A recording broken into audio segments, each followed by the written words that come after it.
Hello and welcome to the channel. Former Kaduna State Governor Nasir El-Rufai has been warned not to set Nigeria on fire as he talks openly about Islam soon dominating Nigeria as it did successfully in Kaduna State. Details coming up. Subscribe, like, share, and comment. Thank you.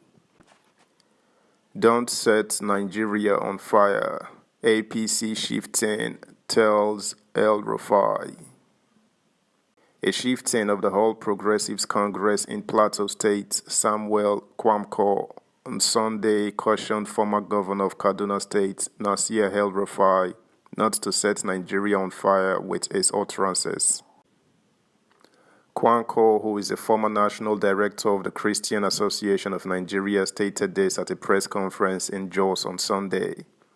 He was reacting to statements allegedly credited to the former Kaduna governor, in which he allegedly told his audience before handing over to his successor that the Islamic dominance in Kaduna had been successfully replicated in Nigeria and that it shall continue. El-Rufai, he alleged, equally told his audience that in the course of the electioneering campaigns, when they, Christians, tried to ask questions on why the Muslim ticket, he deceived them that it was not for religious dominance, when in reality, the tickets both nationally and at the state level were for Islamic dominance. He alleged that in the video containing the speech, which has gone viral on social media, El-Rufai further said that the victory of Bola Tinubu had silenced the Christian Association of Nigeria, adding that he will sustain an Islamic-dominated government for 20 years and unending not only in Kaduna State, but in Nigeria at large. But Kwanko, while reacting to El-Rufai's outburst, expressed disappointment at the utterances of the former governor, noting that the classification of the citizens of a state as them versus us meant that the former governor cannot be exonerated from the wanton killings, demolition of houses, and places of worship of Christians in Kaduna. Kwanko said he was surprised that El-Rufai, who was contemplated as one of the qualified persons to be appointed as the Chief of Staff to Mr. President or Secretary to the Government of the Federation, had turned himself into a confirmed religious bigot with a hidden agenda to destroy the country using religion. He advised El-Rufai not to use his utterances to mislead Nigerians into thinking that President Bola Tinubu's electoral victory was purposely to Islamize Nigeria and nothing else. The former national director of CON said, "Ordinarily, I have heard Islamic clerics preach about Tinubu's Muslim ticket is in furtherance of an Islamization agenda, and despite that, I am one of those who contributed in discouraging Christians and Nigerians from accepting such as true because I believed in the antecedent and character of His Excellency Ahmed Bola Tinubu.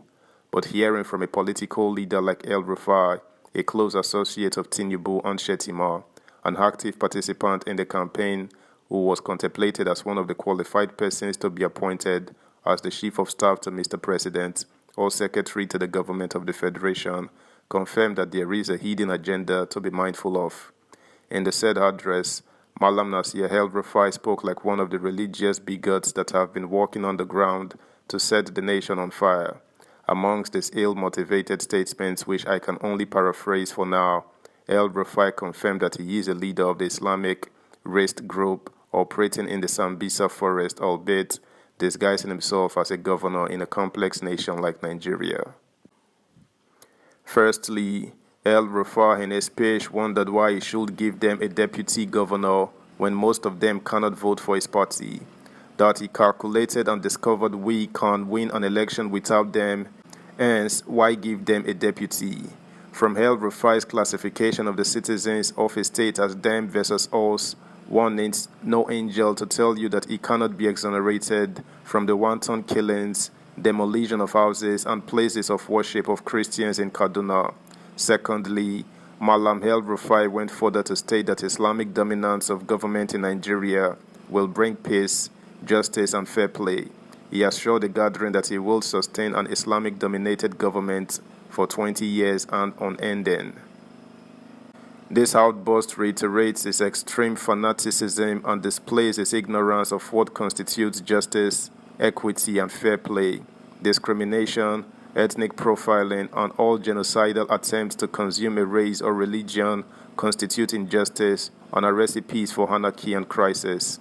Thirdly, he told his audience that in the course of the electioneering campaigns, when they tried to ask questions on why the Muslim ticket, he deceived them that it is not for religious dominance, but in reality, the tickets both nationally and at the state level were for Islamic dominance.